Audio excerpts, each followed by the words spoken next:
Ilang araw na lang ay sasalubungin na natin ang 2024 Year of the Wooden Dragon. Kaya naman marami na ang nag-aabang kung ano nga ba ang mga maswerte sa bagong taon na ito. Alamin natin ang mga yan sa report ni Noel Talakay. Nakaugalian na ni Leia ang magsuot ng pangpaswerte tulad ng bracelet at singsing lalo na kung nagpapalit ang taon. Paniniwala niya nagdadala ito ng swerte sa kanya. Kagaya nito, itong porcelas na ito yung nagbibigay ng swerte sa akin, lalo na ngayong 2024 at saka itong money coin. Pagpaparlor ang kabuhayan niya, kaya umaasa siya ito rin ang magiging patok na negosyo ngayong 2024.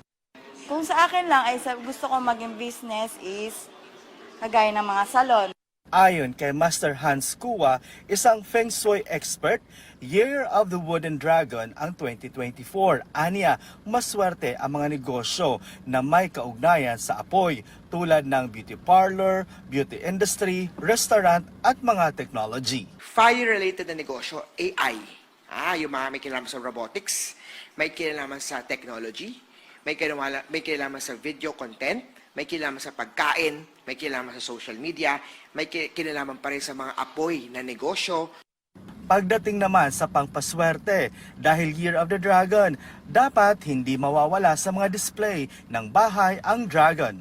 Magandang mag-display ng bagong bili na dragon. Ang dragon na to is auspicious o lucky symbol. Magandang i-display ang dragon sa southeast direction. Ang dragon kasi is one of the lucky sign o lucky symbol.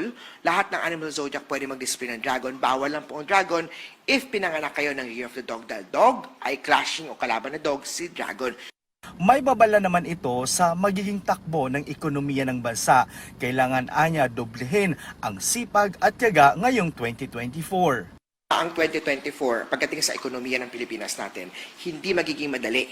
Hindi lang sa Pilipinas, kundi sa buong mundo. Alam mo, ang wealth or money element kasi ng chart ng 2024 natin is missing or difficult or limited ang energy of wealth natin.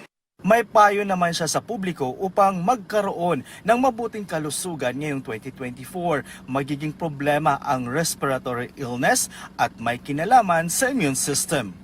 Sa may mga sakit o mahina ang katawan, iwasan po natin ang southeast direction. Dahil nasa southeast direction, ang illness star. To subdue para pahinain ang illness star. Makakatulong paglagay ng holo, holy gourd, or medicine Buddha. Ilalagay po yan sa illness sector, sa southeast direction. Pero giit niya, nasa ating mga kamay pa rin ang ating tagumpay, basta maging masipag at maging matiyaga lamang sa buhay. Noel Talakay para sa Bayan.